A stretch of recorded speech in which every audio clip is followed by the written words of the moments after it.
Olha nós aqui de novo. Eu sou o Júlio e hoje eu vou falar sobre uma das melhores séries originais da Netflix, se não uma das melhores do mundo, que é a segunda temporada de Dark. Eu fiz um vídeo falando um pouco sobre a primeira temporada e eu vou deixar ele aqui na descrição desse vídeo aqui embaixo. Então vai lá dar uma olhada também nele, assiste, para você ter noção mais ou menos do que eu vou falar nesse vídeo aqui hoje. Inclusive, eu vi o meu próprio vídeo antes de fazer esse vídeo. Doido. Então eu já aviso que tem muito spoiler da segunda temporada. Então, se inscreve no canal, ativa o sininho e se você gosta desse tipo de conteúdo, dá o like aqui e vamos para mais um vídeo.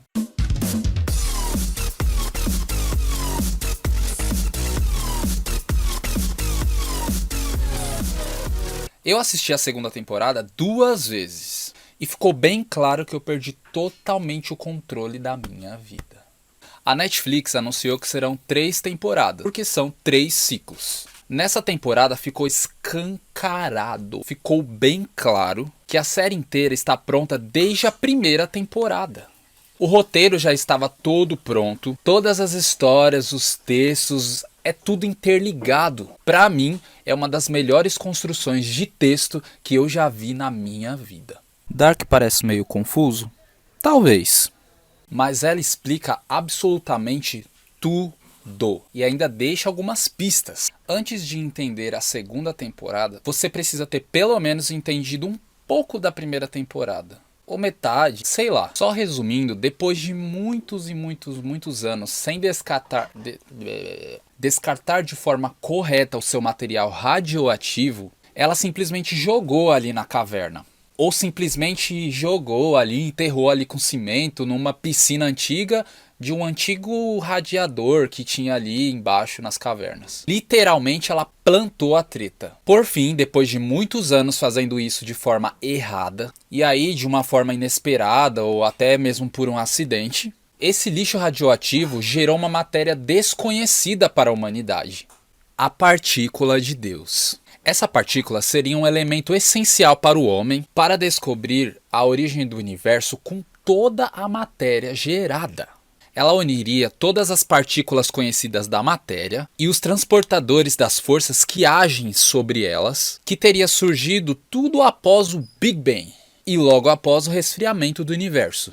Essa partícula é aquela que nós vemos o Jonas usando naquela usina abandonada lá no futuro, sabe? E aí, quando essa partícula é usada com eletricidade, ela permite que a gente possa controlar em qual período do tempo a gente vai parar. Essa partícula de Deus, ela é tão poderosa, mas tão poderosa que ela deixou rastros, ao longo do tempo, assim. Explicando então como é possível viajar no tempo sem ser somente pelo túnel, como na primeira temporada, E no fim, ela gerou aquela matéria negra ali que gerou o Apocalipse, que acabaria com a humanidade.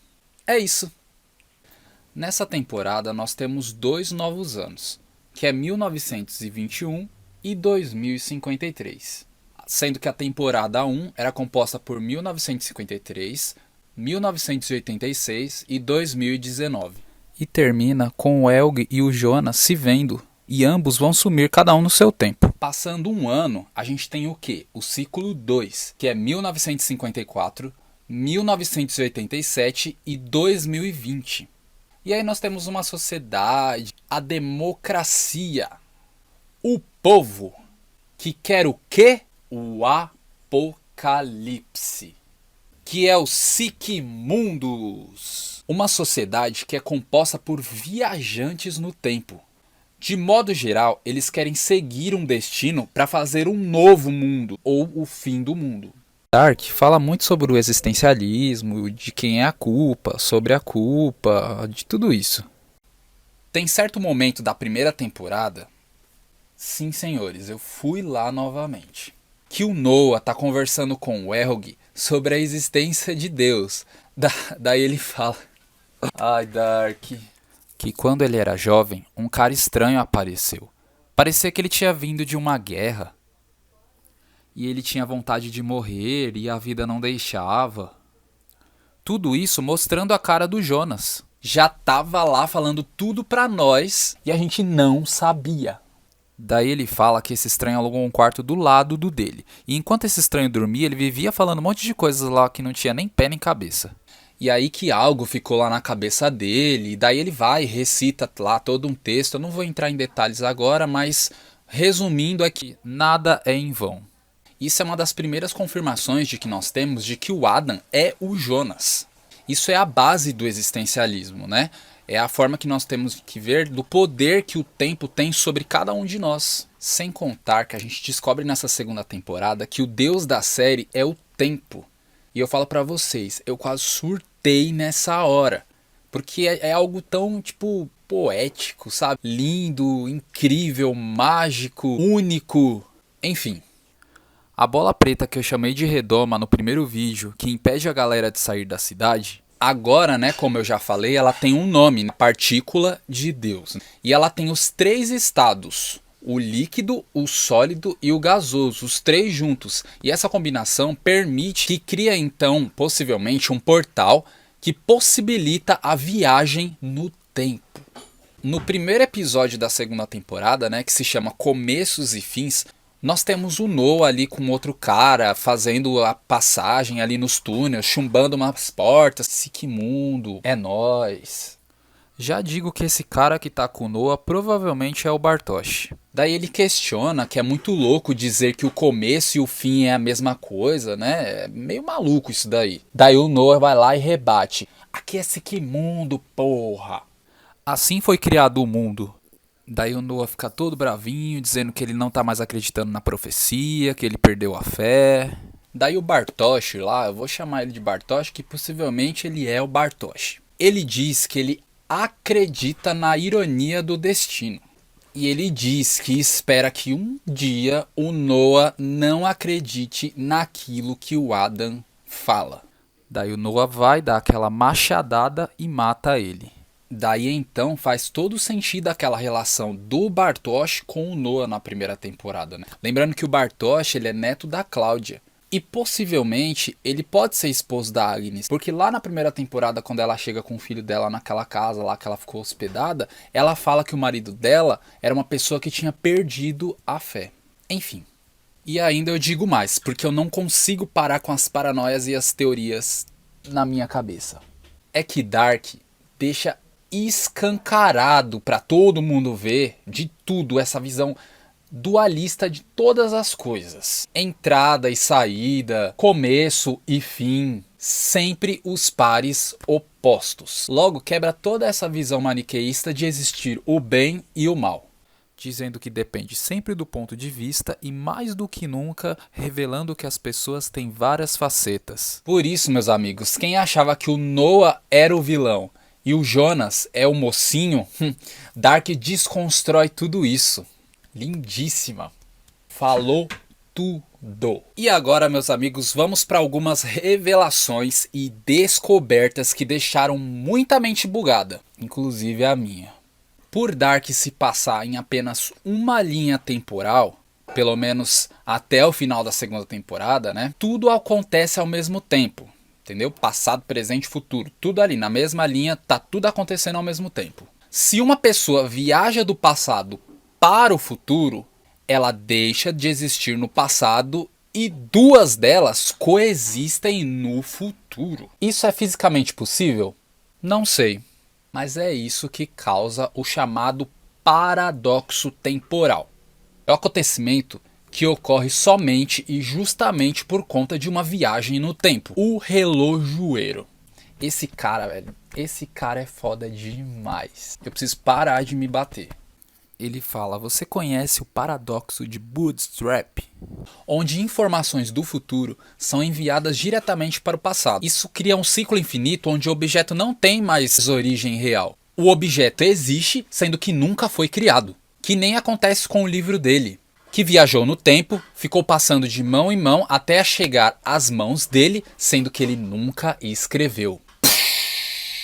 Por isso que dá para criar vários feats da galera se encontrando ali no mesmo período, coexistindo ali no mesmo tempo, se encontrando. A dupla sertaneja, né, que nós temos aí, Michael e Mikkel, os Jonas, as Cláudias, o baile tudo.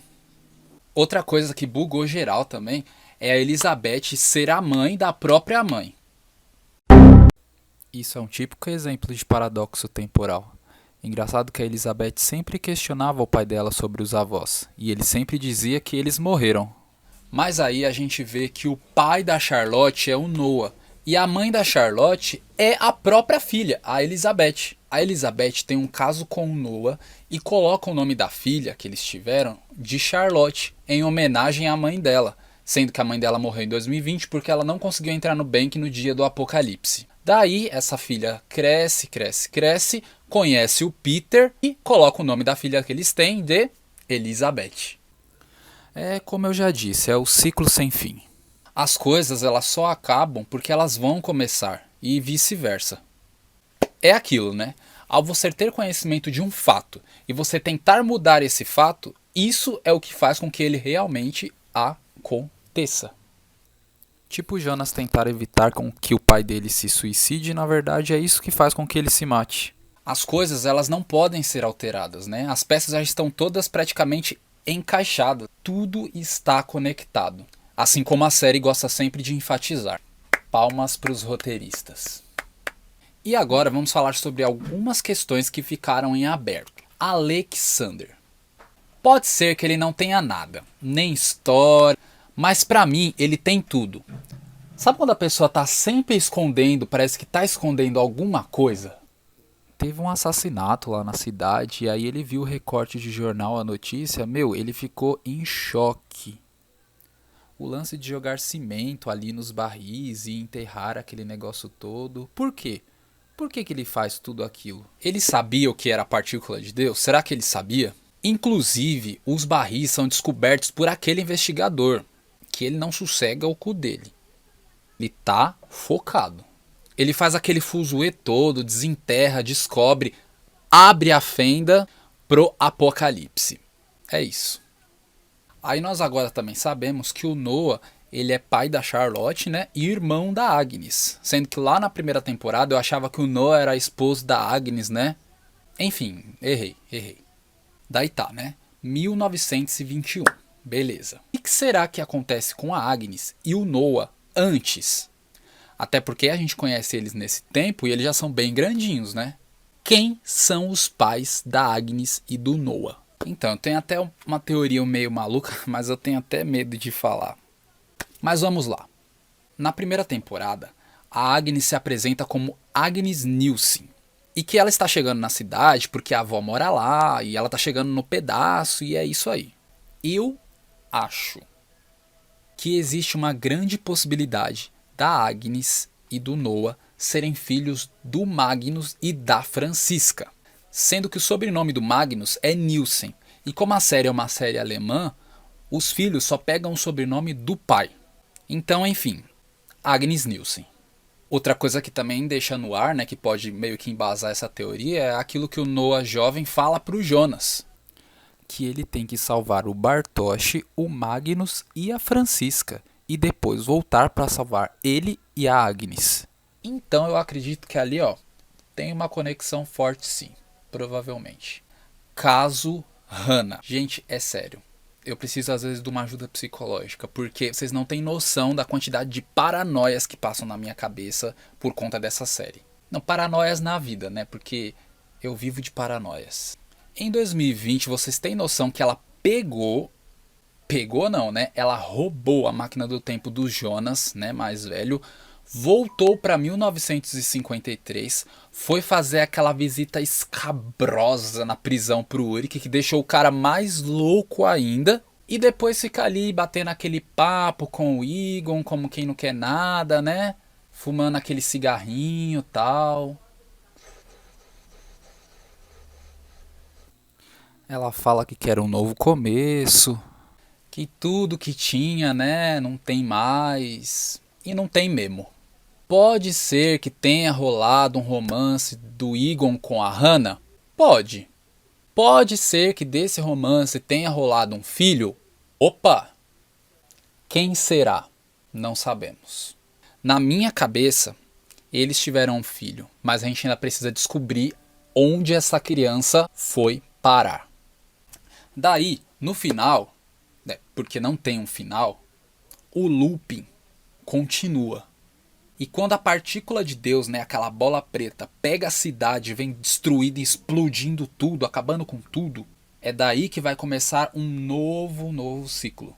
Daí antes disso tem o Jonas que encontra a Marta, que quer salvar a Marta. Vamos embora, Marta! Daí o Adam chega metendo um monte de sermão. Olha, não é hora, né, Adam? Falando um monte de coisa, daí ele vai lá, mata a Marta. É isso. Daí aparece uma nova Marta com uma roupa, assim, tipo um visual totalmente diferenciado e fala: vamos embora comigo, Jonas. A gente não tem tempo. E não tem mesmo tempo. Depois eu te explico tudo. Só vem, só vem. Daí o Jonas diz: de que tempo que você é? Daí ela fala aquela coisa maravilhosa que a gente vê no fim deste episódio da segunda temporada. Não é de que tempo, mas sim de que mundo. Dark terá realidades paralelas? Teoria do multiverso? Outros mundos? Boa noite a todos. Na minha humilde opinião, eu acho que vai ter outras realidades mesmo, realidades paralelas, né? Ou seja, outras linhas temporais. Se uma já deixava todo mundo louco, agora eu não sei mais.